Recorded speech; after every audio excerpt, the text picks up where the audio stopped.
voi nia thu cha hi nimin lamate karon da chua to ang khan i cell phone in Hremhmun emaw Meidilah emaw Hruai don chem ti thu pui karon da top mai ni he thu cha hi naupang atanga thalai pui tleng thleng ang khata kan mamo ni in ka hria a tin he kan mo kan an ti chu ke ni tol chung ko ran tan mai ne lovin khovel mun rang ranga pathian fa te min ti buai tu khovel fin na le thiam na kal tlanga pathian mal som na kan don a hi melma seta po in setana po in rem changa lo la ve in pathian fa te min ti chiat na atana aman ro poimo tak mai ni in alanga khovel mun rang ranga chung thil a chuan ke ni ko khan po hi kan bang thei bik chuang lo ni chuan voina he thu cha mang hian ke ngei po a soi tu ra po hi he thu cha ka in po cha mang hian mal som na ka dong to a cell phone ka man dan chung changa te tun ma ka lo man thin dan te le hun local le tur ka man zel dan tur a te po in siam rem ngai om nia ke ma ka in riat te ka in mu chu te po a om boka ke ma pon ka hlok pui to ni chu chuan voinia kan thu soi chu atang hian naupang thalai te pui tling te po in mal som na kan changa pathian ena ka in zom na te po alo nget zo kanga alo thuk zo kang ti hi ka be sei ani fc bunga chang som panga le chang som poruk chiari ni lo ngai thlang chudi chuan mi fing lo te anga om lovin mi fing te anga om zo kin in om dana phim khuru ni te hi athat lo awangin rem chan na te leizel ro ni te hi athat lo awangin rem chan na te leizel ro athu thian lim kan chiar lalpan kan zatan tharimal min som sak ro se amen sang ni le som January tha khan Apple company in iPad aron release a chuda chuan duang chuak tu siam chuak tu kan tiang chu Steve Jobs a khan dar kar khatle achan ve thot hun la in an bo sai na muna mi pui tam tak ko khomin iPad chu nasa takina promote ani chuan computer aya atang kai zok tur thu te cell phone aya tang kai zok tur thu te internet te po all sam taka man zung thei ani tur thu te thil tam tak asoy ani in du thu sam tin reng he iPad mangen ati thei vek dolani ti kha thei top choin dar kar khan le achan ve chung hun la in afak ani chu fak na anei ani nimasela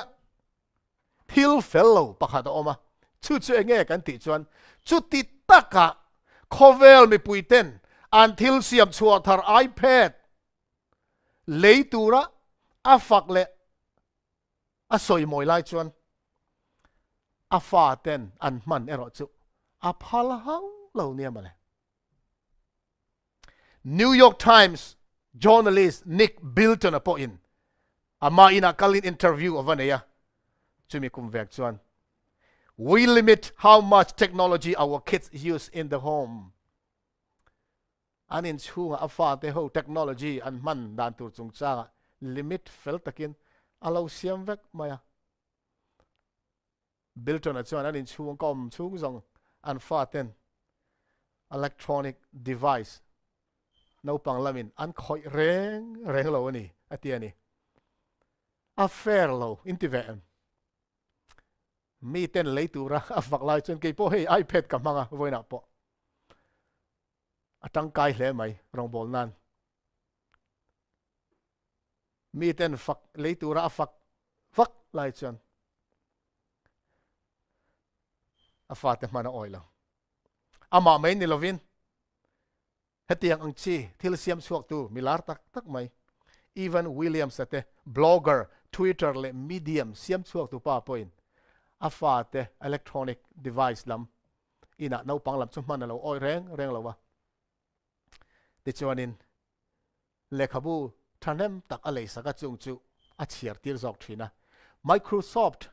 siam chuak tu Bill Gates le an nu pui Melinda te po hian an fa te kum som pali an tlin ma zong chuan phone an pelo reng ani Bill Gates te hian unau du tak te u heng mi fing chung chuang bik te thuak tha fal bik te na an fa te an kol don dan chung changa hian kan riat lo riat an nei ngei ni turin tro heng electronic thil na mi khring nu na khoi chiat thei zia hi an mu chiang ani asiam chuak tu hian an kha chiang khop mai kan tak saum dan zong zong min din chuak tu pathianin kan ta na thil tha le kan khisel tu ra ta tha ber a riang bokin heng iPad te po telephone te po computer te po asiam chuak tu te nge hian mi khring nu na kan man dan a that lo chon min ti chiat thei dan hi an riat chian wangin an rilera an fanau ten chele than riat ma a heng thile khoi lo turin felfai takin dan an lo siam thlap mai ani chu sang ni le som pasari kum akhan New York Times article pakhat lo chuaka ziak tu Matt Richtel anti chuan thalai te zinga alcohol le drugs dam doi rui lo ngai te an kiam zel thu chan chin lom tak mai ziaka ma se wange chu a chan chin zia chu thil lom zi kluak ani em ti kan ngai tu chuan lom zi kluak alo ni chia lo thalai tu zinga drugs lam le alcohol lama addict an niam mek chu alom em rualin wange chu tiang addict an claim ta khang thil lama khan ti chuan thil dang lo addict ani ti kha aron mu chuak chho ta zel mai engen addict ta cell phone an addict ka video games an addict ka thil chi rang mai lo addict ka kha khan an hun tha kha an lo khoral na sa em mai ni ti po an mu chuak chho ta zel ani voina he cell phone in Meidilah Hruai don sem kan ti hian cell phone chau ani lowa kan soi tu mai hi screen addiction hrim iPad te po telanga computer video games te po atel ve ka di ti te kan riat ka du bok ani Ohio State a Wellington khwa mi panau pang du tak mai nu le pa fel tak apa po rong bol tu New Life Assembly of God pastor ni me kaniya Christian chung ko thatak ani ma se van doi thak tak mai in an fa pa kum som le paruk mi in an nu pa in pistol in a ka pani nu le pa te eng wanga chu ti ga boina rap thak tak lo thleng ta nge ti chu police ten chu tlangwal a ming Daniel Patrick kum som paruk mi chuan an mana han zo chuan video games alo edika a video game adik ming chu Halo 3 ania ton ma chu no pang thu o tak mai nia Christian chung ko thata ta lo se dia nia ma se van do thak takin in hliama akal thei ta lo skateboard a chuan na a ke ul pal ta ka khan ina a om ta chu tia khor ta om lai chuan a thian te nen anin ko ma a thian te nen tangin video game kha alo mel hiat ve ta ati ve chan ta ni chu di chon na satak main video game chu a khoi ta aron addict ta apana mu chu chon a khap ta bur maya de chon video game te chu lak saka an closet pakhata khan lokar ada ta ni chu a zong mu zo to lo apana lokar ada ni ti khata apa lokar chabi chu a zong ta to ba chon a mu chuak ta ni chu alom em maya pa chabi chu la in apa ina a video games at huruk na chu a hong ta chulaya chuan a zon make video games ba ka 9mm pistol apa da that po ka ama muta po ka ni alata living room aron kala pa te na anu le pa living room a khau san lo thua nanu papa thil surprise tur cheu ka nei in mi ching lok ro u aron tia an mi chin lai tak hanaron kap ta ni anu le pa chu an lua ve ka pa anu chu choble chin le thinga la ma se van nei se mi pa chu a maya ti hian a kap klewa thisan ro chu chuak na sem em mai ni van nei thak ta me u te in rang chang to te nu pa kha thil riat lok po nei chong lovin an in aron kal lau maya chu wang chana pa po thila wa chan chu anita ani hei soi tu ra tam le maya Wisconsin a tlangwal kum som ni le pakhat mi Sean Woolley an ti po video games a addict ve wangin ama le ama a in ti hlumini suicide ta EverQuest ti amingan pek video games ani pon alo addict ve anu credit card te ru a chung chon online video games te kha le ti khan ti char mai ni anu na man chuaka ka te lak saka ti thei to lo tu na khapa ma se adu lo wa alo addict nge man to lo tu wang khan an ina tang atlan chuaka apartment te ho a an na te bang ti khan ama te khan ina khan video game kha be ta char mai ni ti chuan kum khat athi kuma chuan hun reivak lo kalta mi khania anu te na in an vatlo a lo in lok tlat mai sia an lok vak va hong tu om si lo a an han ti chian lu chu video games a khel mek na computer ma khan alo in ti hlum der to mai ni an han lu chu a room te la chu bol hloi na bal mai pizza e bang noi te ar saru te nen khan lo pher noi mai ni me ring set na mun khan i to lo ra ranga lang val fel thoi thin tak mai kha video game in anun ati cheral fik mai ni chung te chu soi sen chi ni lo wa hele khabu glock kids ti a hen Nicholas Carderas in Alosiaka chu tiang chan chin video game sawanga chung te ti chia ma ni nun in ti chia thalai tam tak no pang te chan chin ta hen ziaka hen kan chiar chuan a hlau om hi ka ti mai ni voina hian ko khan nu le pa te pi le pu te kan vai mai in kan fa te kan tu te hun all an man ral dan hi tun ma ai khan ngun zo ka kan ngai sak alo tu ta heng thil thalo tak thi an lo addict ve palangem an addict ma nge ya thei top chua kan ven him atu la ni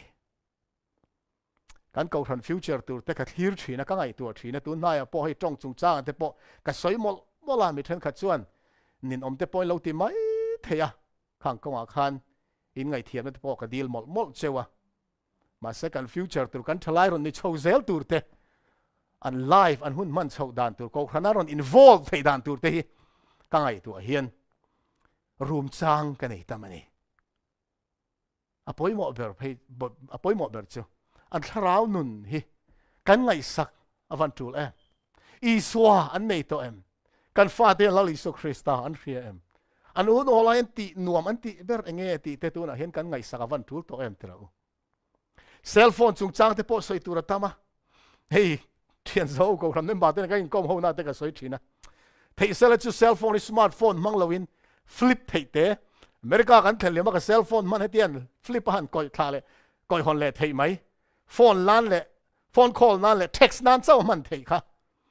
mang le ila ka van du te ka ti thina ma se thei to lo ani ko ran information kan in pek chuan po tun ma chon email kan mang thina email the computer kan check thina tuna chuan email po cell phone kan en thei ta email po kan mang to lo WhatsApp group kan siam WhatsApp atang information kan in thon chuan kan sial zung thei ta ni ke hian chu ti ang flip thei cell phone chu mang ringot do ni la a thei to lo ni eng po ni se cell phone khim thei unau teu sual ni hau lo a poi mo ber chu kan man dan zo kha a poi mo ber chu ni cell do ni tu na chan man lo po thei to lo kan camera zong po cell phone ni to kan calendar te po cell phone ni ta alarm te po cell phone kan da to reminder te po cell phone eng kim kan da to ni cell phone lovin nun kan mang thei to lo ani hi khovela chan chuan cell phone in Meidilah Hruai don chema cell phone kha nol bo tu le pai turin voin hen kan in fui reng lo wa zona poi mo tak chu kan nun hi cell phone in min control nge ni ya ke manin kan cell phone kan control zo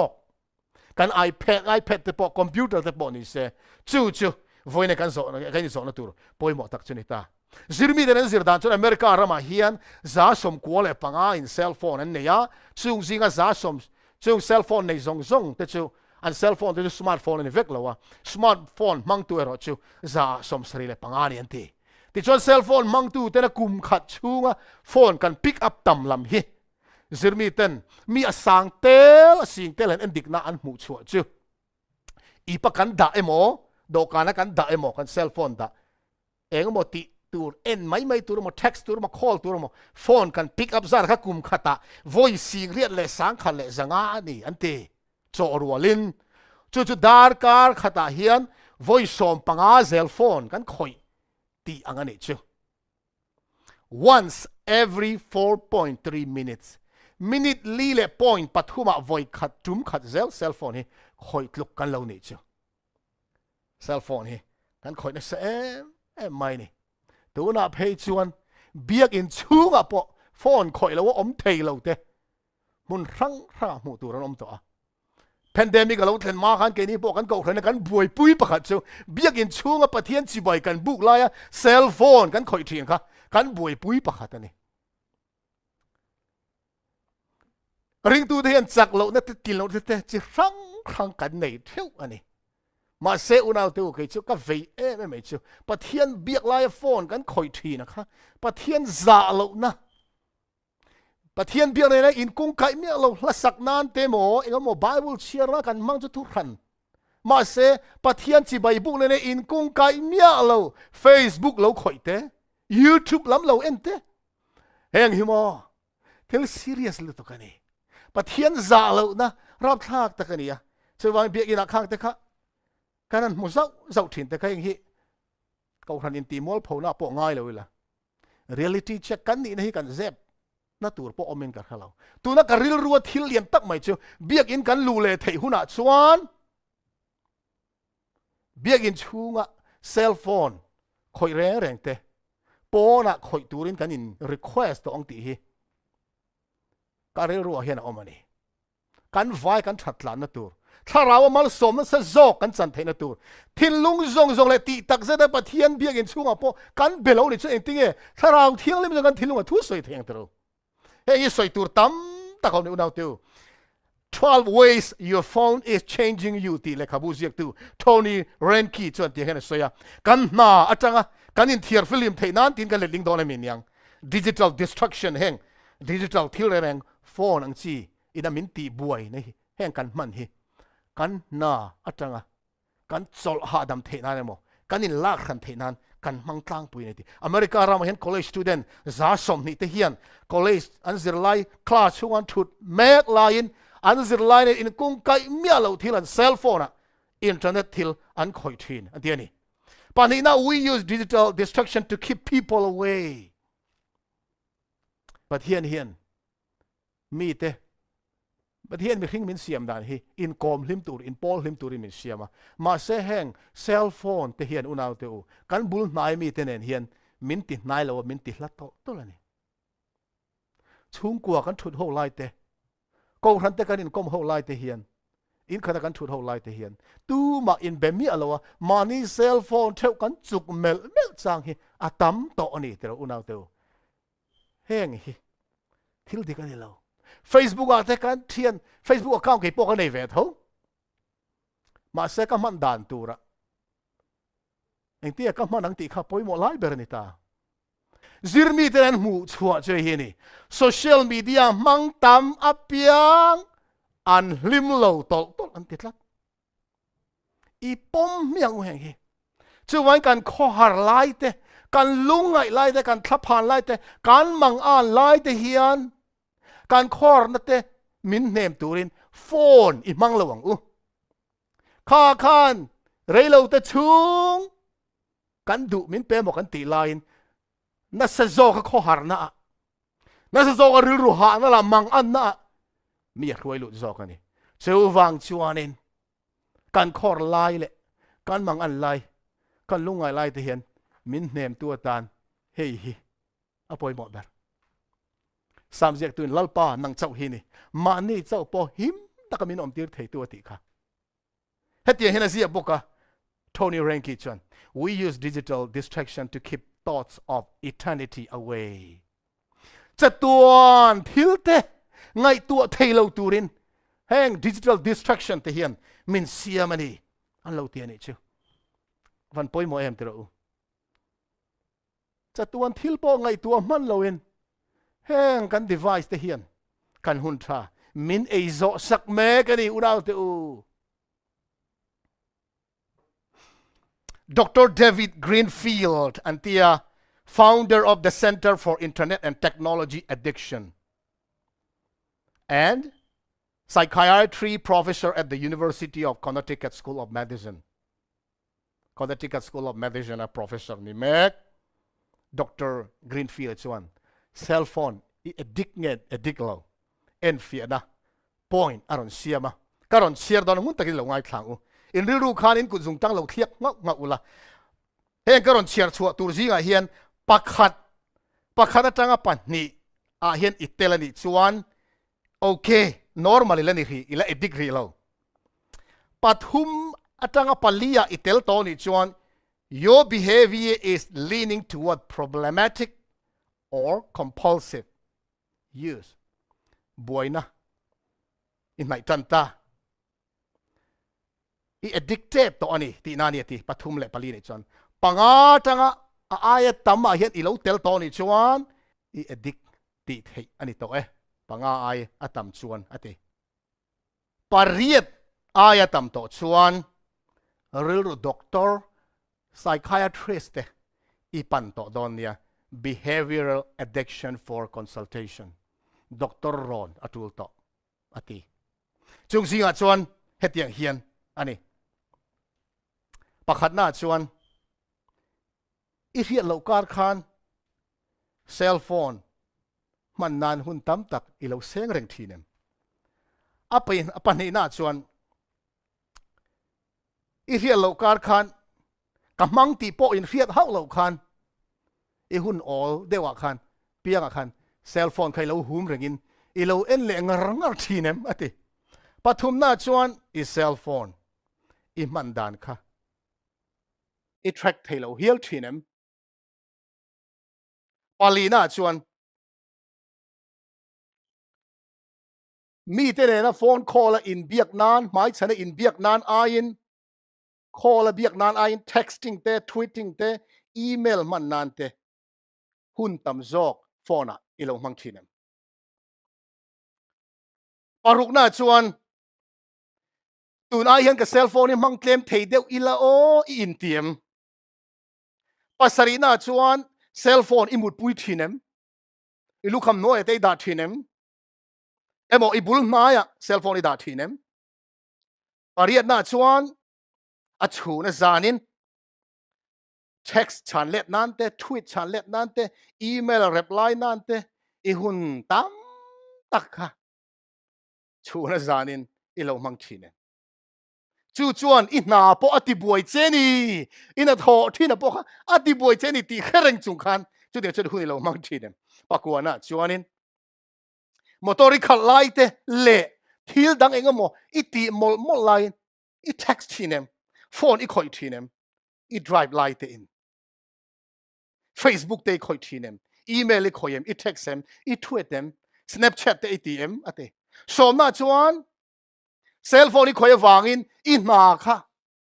I tho ra kha atlak niam pha in khiem ati bokani so pakhat na cell phone tel lo chuan thiam to lo win omem chumi an pui so phara I an kal chuo changin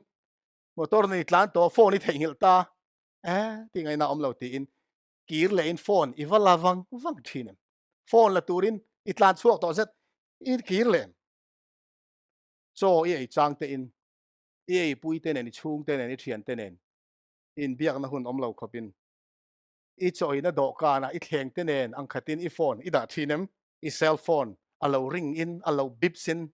text I don in email engemo I don in updates te lo lu khan chop let sila en ngal zel I du em tum reng po ni khan chong lovin email te I lo check le thinem I phone te lo khoi le thinem te ti zona so baron siami khanga khan panga ayatam kan thil ti thinani chuan kan dik chan to ti na nga Dr. Greenfield chuan angaya pariat kan thlen to phe chuan Dr. mu ngai to ani ati addiction a hian cell phone addict hi in riat har viau mai thea thil edik dang ain milang te poin thil sual ti ang khan kanin ngai har mai thea drugs addicted thil dang addicted chu ko khan pon kan ngai poi wo viau mai thea cell phone addict awang chon chas bo chu kan thu kher lo tero kan member chu mi khami chon cell phone addict lat maya enarin na khoi chedona a chung changi ngai tuangu chas bo kan thu hau lovang ma se kan ril ru mental health kan ril ru sel na te a khoi che em maya real life relationship kan nun tak taka kan chung ko member te le kan then rol kan rong bol pui te ne kan in lai chin na po cell phone hian na satakin minti chiat sak me kan itu na hian kan soi to ang khan social media mang tam apiang te hi an hlim lo tol tol ka tan chin chiat lak ta ni tin cell phone le mut chung chang hi Tony Rankian aron ziak tel boka your phone and your sleep doctor te soidan chuan zan kan mun hun lo thlen hian kan mu ti chuak tu tur kan taksa hian hormone chi khat melatonin ti hi taksa ron pe chuak thina kha khan kan mu ron ti chuak thina te ma se kan han muwa khwalo war hian boruak enga tang hian blu-ray alo kala kha khan me ron ti har thina chu tiang blu-ray chu eng zung pol kan ti mai dole min yang kan tong chung chu screen atang hen alo chuak ka chu vai cell phone khoi ring chuan ipad te ma computer khoi reng chon mu de chuak thelo a chan chu phone eng atang a blu-ray ron chuak kan mi atang kan thuak a luta kha khan mut ti chuak thei tu tur zong zong kha lo block vek awangin mut reng reng a chuak thelo udau du tak teu thil hi serious ta kan ngai tu anga ya kan khiat lo lai hian tir ko in kan buan te ti sa le thi sa ni si lo lal na te thu nei na te he khovel chunga rorel tu te le van hmuna tharal so sual om ho te ni zo tiang khan tharau in beina cheng me kan nia hian tan kan lak atula in tha da thei kan van ni lo zan rei tak tak atul lo kan men te hian jing tho mat a thei to lo wa an nakal ma te hian trong trai ur sun tak te mang thei thi ni la an nakal ma jing ma ta ka te hian ti tak thla ka ur sun ta ka bible chiar na hunin dar chan ve tal emote ti tak thla kin dar ka khat pui pui kan mang thei lo ne pon ha chung te chan mang thei thin tai la kan tharau nan chu mal soben von om na son em telo mai semo zan hun kan man adik to lo chon zi atuk zi khang khat thei to lo heng zong zong te hi kan fiani chuan kan run pu hevan tul to mi fellow mi fing lo te angin om lo in mi fing te anga om zokin inom dana film khuro ni te that lo awangin rem chan te leizer ro min ti tel kowin rem chan nei leizer lang America phechon mo hun hi a chu in kan chu angai te ro wa dikalom kan khachia ga ni chu ma rem chang te te kan chu anga ya pathian in thianglim ta nung turamin ko mek lai le sual ina min be mek lai hian thei top chua nun tha pa kan tran ve lo chon mo eng tia kan din zong le tin mi thiam ten an mu thiam chu cell phone khoi ta ma piang ten bible chiaran that se zel titla phone an khoi thin ban san har ti em te hi le khabu chiar har sat christian te an lo ni zel mai chu wangin phone kan khoi tam chuan bible kan chiar tlem nge nge don ani zan kan mu don te hian engmoti mai nan phone a hun kan khoral thinem chung ai chuan bible chiarin mun na khum kan lu ma ten hun mang ila ursun taka tong trai na in kan mun na khum te hi lu thin ila awan lu don zinga hlim takin kan lo tho lenga lalpa chak na in pathian polin zing hun kan tan le theyanga awan lu don ino no ro pui pek zanga som ko panga ka chiar to thini chiar non lengu boina no nung ber chu lo thleng tep to ani krista do dal tu chuan kan min mu thil mak tam tak ati dona alem chuan taka an don em awangin pathiang le ka bu thiang lim mang chau lo phei chuan thiar han thei ani don lo bible thu takul bangata na mang te chau lo chu in be na nung ber rap thak taka chuan tu ma an ding zo lo wang hei takin lo thleng don ka ngai to changen ka tim oi thina ni hei in be na rap thak ta me tu na po hen hei khovel mun rang rang a tharau lo thleng chu tiang khatiang lo thleng an thiat mi tam takan chi ayan boi zel ani ma se na kina chuan in do ro pui kan muang khan thu puan bung som pathum te po in min rila sada na hian vana mei te la ko thadon ani tu na hian vana mei thak ko thei rong bol tu mo lo kal sela chu kan van bor na sadong lem ti ro khang kha kan ma nei lo te thleng mai don ani chu wang chuan bible la hian rin na kan nga atan kan lak lo chuan kan ding zo don lo sam ziak tu na tinga zia kha i thui ka ke tan te hian khon var ne ka kong tan eng ani kan ke tan khon var kan kong tan eng ani hei hi ngai na tur chiar tur kan van ni em tro unau te u Tony Rankia tho chuan he tiang hian ale khabu ka soita khana zia ka pat hian akan hlim na hi din mun hlau tak ka alo ding ta chan mai thei din huna kan ding ani we feed on digital junk food and our palates are reprogrammed junk food hrim hi kan tak sata hina thalo chotak po ni lowa kan ei tam chuan kan thisel ti chetu zel aloni zoka chotak tak ei turin kan taksa hian amamo ani chu tiang ang bok chuan heng social media chi rang kan tharau tan junk food ania chotak ni lo alem mai nia tharau nun din mun chezoka min thlen tu ani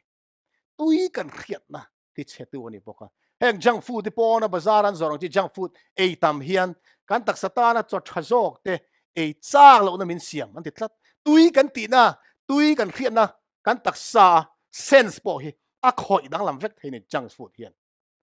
chuan the junk food ei a reselo angin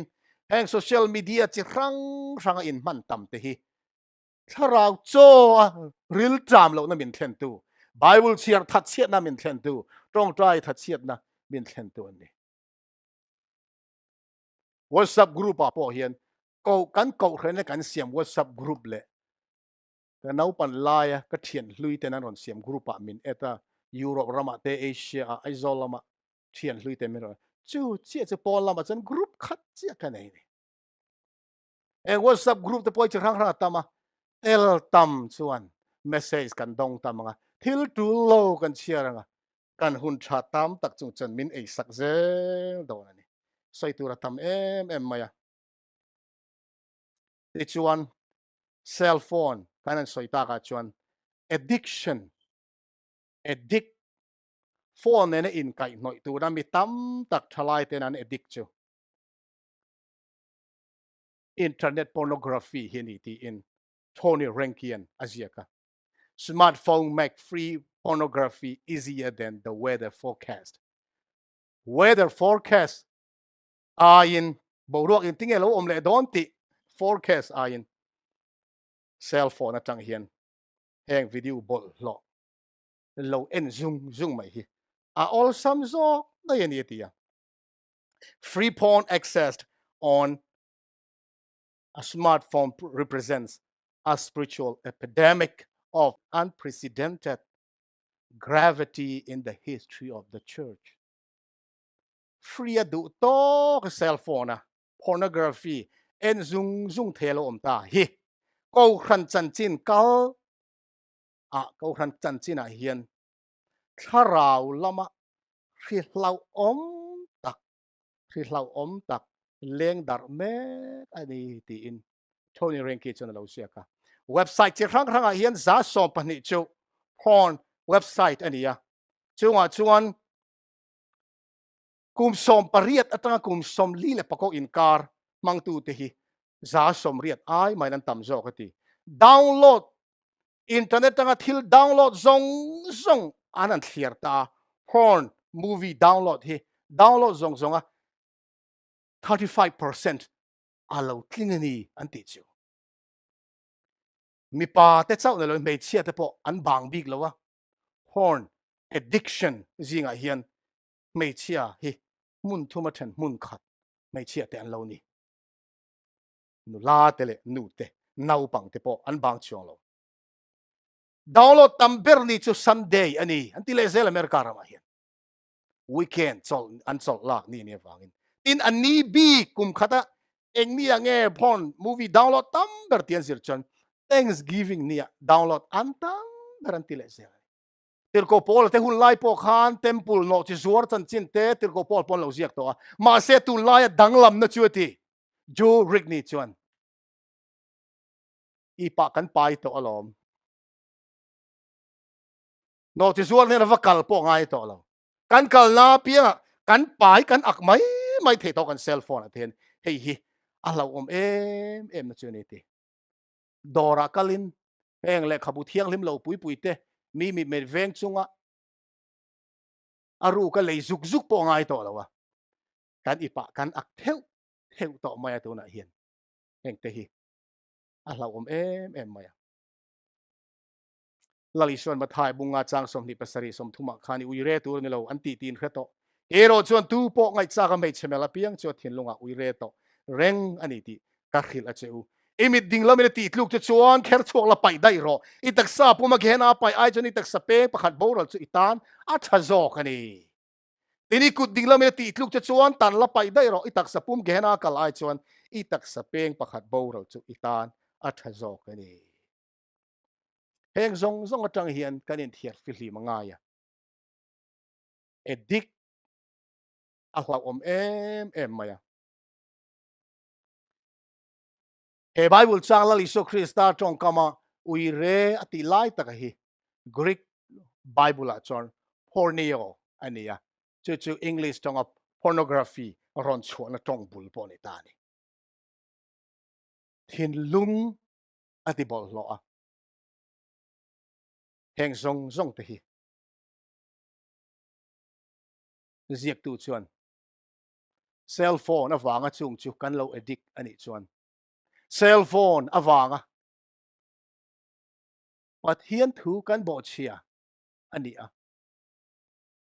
Hremhmun Meidilah kan kal don ai chuan phone nei lo van ram kal a thazok lo mi tin zona aron siam ani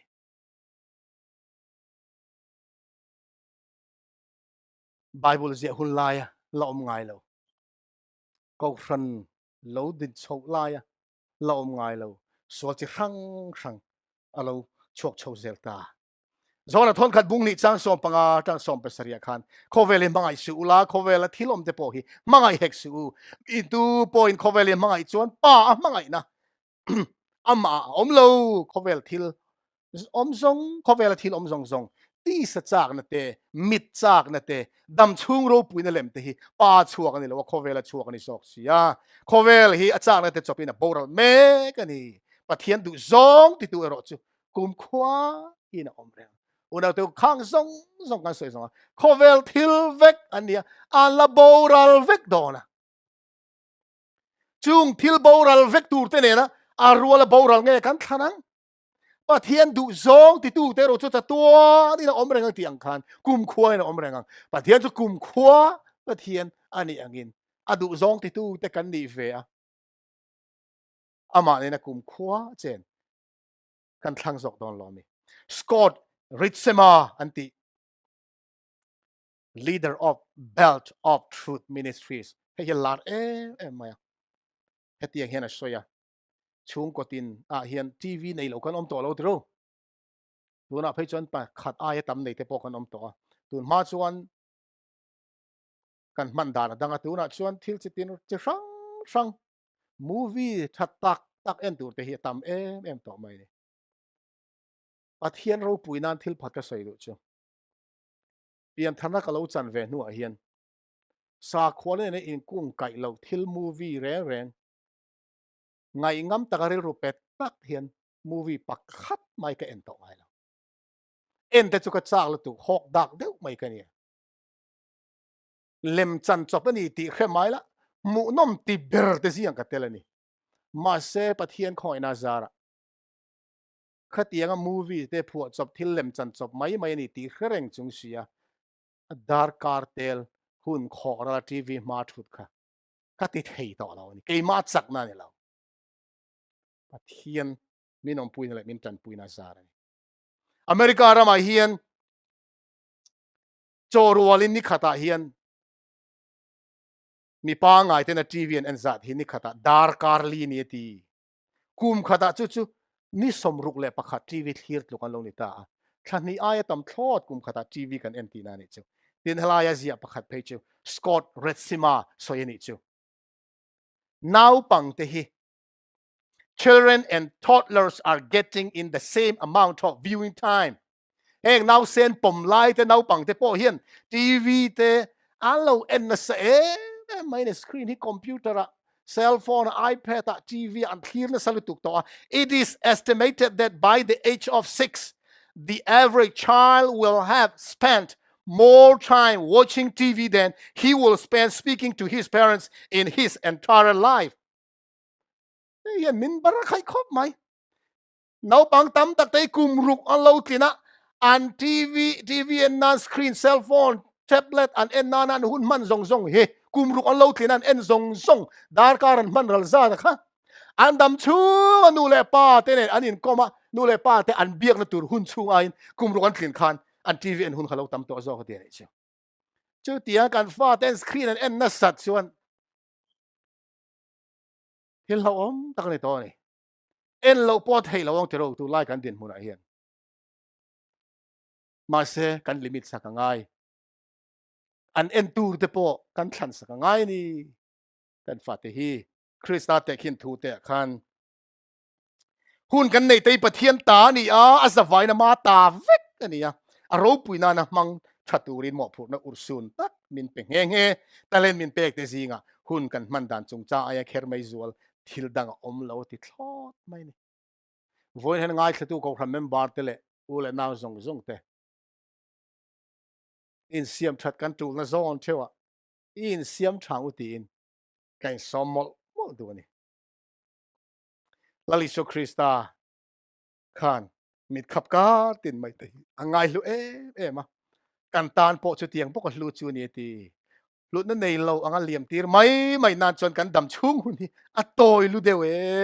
ta to la ta in bo sai nan en chin na hun toy te chau kan nei ya tu lo ta ka khoral nan te ma sial ne na nom chen nan te le sual bol nan mana zong mana te zong a ui om lutuk ani hun lo om tu ra thi thei lo na nun kan nei thei nan kan hun nei chu ni nung chang that cher chu nan i mangang u te in voina hen men so mani but hianin ti tak zata ne na in hlan tura min som mek la hin unau te ke ni po kan tharau nu lo chak zual theina turin thei top in kan beive don lo me kan ral hian mel ma pa hian mut hi lai nei ve si lo men ei chiat atum dan kong rang atang hian thei top chuan kan beilet don lo me lali so Krista chak na rin chanin John Piper chuan Twitter te Facebook te le social media chi rang nasa taka kan man na hian kan trong trai tlem na chani hun kan nei lo wang ani lo ti chiang takin la lam ti rani ati ani heng kan soi te hi ti hian a liam mai ang ti ka hlawa kan nun pui ka be sei em mai ni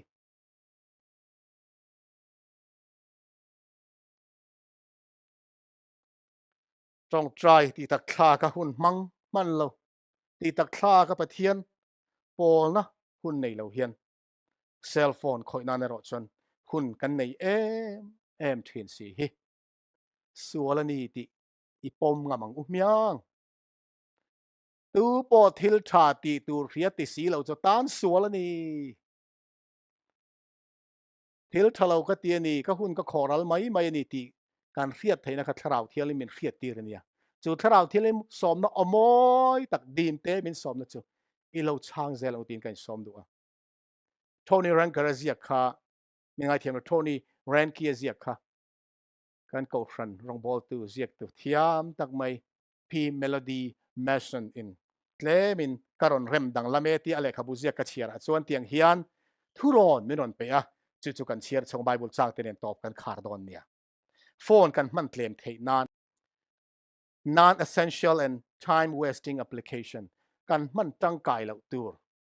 application expire to zong zong poi phone atangin delete vek ro ati mudona phone khoi thi ni chuan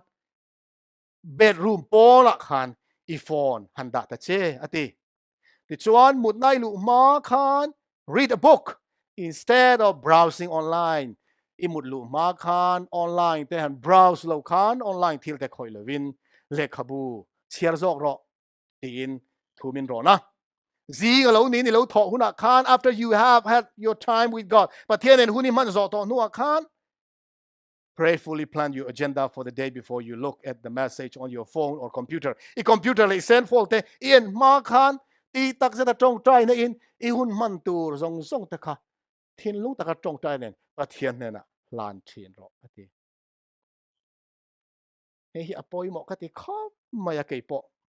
abik takin kan ram lo buai tak vak china hian message kan dong na sa video te le text message te in news tharlam tak tak te lo oma hei hi zinga ti tak thla ka pathian pol na hun fian rial man ma vaklik pal ol em mai ni khada bible chiar tura in tukzat ka in tukzat ka chiar zo main hei bbc te ka subscribe a youtube a hian tuna tong minute som thuma live aron live to don ti te hi notification aron luta ril ru ala peng thina ni chu wangin e sarmon ka in bo sai ma de otang ka in bo sai nuwa pechon fel takin thu ti tu na ka siama news kan ram boi te chon ril ru la peng lo thei lo ma se ni khada bible chiar tu ra ka in tuk za ka chiar zo ma ti tak tha ka tong trai pathian ka pol hu do zing devotion ka man zo ma chuan eng news ma ka click lawang eng text message ma ka reply lawang ti hi thu ti tluk na ka siam ania chu tiang chuan zing kan thole ma ziak tu na zia page kan an thowa kan mit pon fia takathil a mu ma khan phone ban thinem ti te zo na ron siam ani heng te hi kan in en fia tu em to mai ni Facebook te eng kim social media kan man na te hi phim khur taka kan man nga ya wa man phim kha ma ni mi mal than kha chon Facebook an man dan te an ngai tu ana pia Facebook a an ziak thin ni du zia thei ani miau sia ma se adik tak chuan kan ngai tu na te eng kim mai ko vela mi zong zong te na an lo khiat chi lem lo thang a Facebook a zia zo vek kher te po hi a tul lo ni til tul ma lo thang a chuan post a like tu eng za ne ka nei to ti vel te ena an ena reply eng za ka nei ti te comment eng za ka nei ti vel te ka anan chui le hun hi aral duak mai egi min an ti ni pon nang le ke but here ni na thiang hlim tu ra akau te tan kan ti ve ve tu ra ni lo ve pakhat thuron aron da che biagin adi online I cell phone biagin chunga keng lut lovin motora no chia turin